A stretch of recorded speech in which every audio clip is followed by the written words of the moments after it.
بہت زمانہ پہلے مشرق کے ایک پرسکون شہر میں ایک نوجوان رہتا تھا جس کا نام ایاز تھا۔ وہ خوبصورت، سمجھدار اور طاقتور تھا، مگر اس کا دل دنیا کی چمک دمک میں کھو چکا تھا۔ وہ اپنی راتیں دوستوں کے ساتھ ہنسی مذاق، گانے بجانے اور سڑکوں پر آوارہ گھومنے میں گزارتا تھا۔ اسے نہ نماز کی پرواہ تھی، نہ اپنے خالق کی یاد، نہ اپنی زندگی کے مقصد کی سمجھ۔ دنیا کی رنگینیوں نے اس کے دل پر پردہ ڈال دیا تھا، مگر اندر ہی اندر وہ ایک عجیب خالی پن محسوس کرتا تھا، ایک ایسی کمی جو کسی چیز سے پوری نہیں ہو رہی تھی۔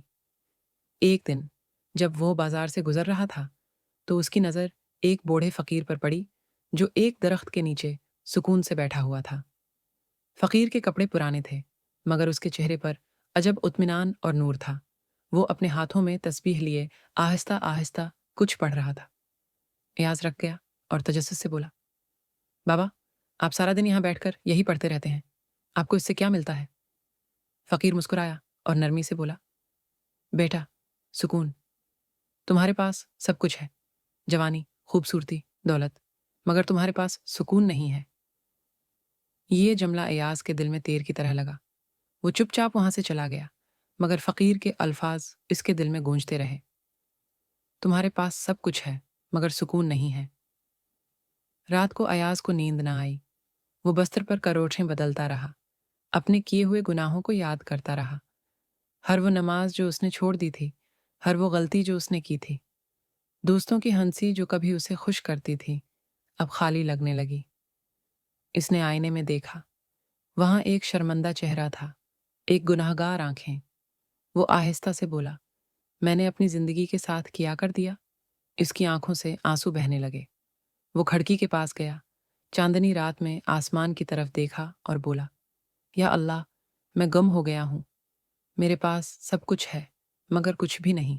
مجھے معاف کر دے، میں تیری طرف لوٹنا چاہتا ہوں۔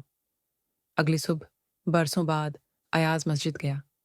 وضو کرتے ہوئے اس نے محسوس کیا جیسے وہ صرف چہرہ نہیں، اپنا ماضی بھی دھو رہا ہو۔ مسجد کے اندر سکون تھا، صرف اس کے قدموں کی آہٹ گونج رہی تھی۔ وہ سجدے میں گر گیا، آنسو بہہ نکلے۔ یا اللہ، اس نے رو کر کہا، میں نے بہت گناہ کیے ہیں، مگر تو غفور الرحیم ہے۔ میں بھٹک گیا تھا، مگر اب واپس آنا چاہتا ہوں۔ اس دن سے سب کچھ بدل گیا۔ ایاز کا دل اب خالی نہیں تھا۔ اس نے باقاعدگی سے نماز پڑھنا شروع کر دی، قرآن کی تلاوت کرنے لگا اور ضرورت مندوں کی مدد کرنے لگا۔ جن ہاتھوں سے وہ پہلے وقت ضائع کرتا تھا، اب وہی ہاتھ یتیموں کو کھانا کھلاتے اور مسافروں کو پانی پلاتے تھے۔ لوگ حیران تھے۔ وہ کہتے، کیا یہ وہی ایاز ہے جو کبھی گناہوں میں ڈوبا رہتا تھا؟ مگر ایاز اب لوگوں کی باتوں کی پرواہ نہیں کرتا تھا۔ وہ صرف اللہ کی رضا چاہتا تھا۔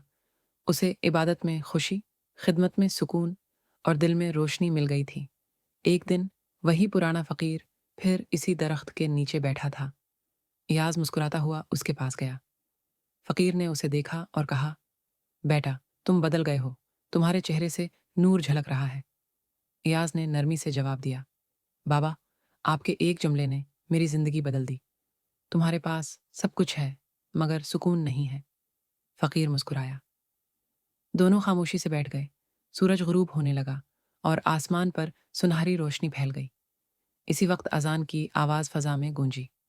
ایاز نے ہاتھ اٹھائے اور بولا، یا اللہ، تیرا شکر ہے کہ تو نے مجھے اس وقت ہدایت دی جب میں بھٹک گیا تھا۔ تو نے مجھے سکون دیا جب میرے دل میں کچھ بھی نہ تھا۔ اور پھر اپنی باقی زندگی ایاز نے سادگی، عاجزی اور اللہ کی یاد میں گزاری، کیونکہ آخرکار اسے وہ مل گیا جس کی وہ ہمیشہ تلاش میں تھا، اللہ کی یاد میں بسنے والا سکون۔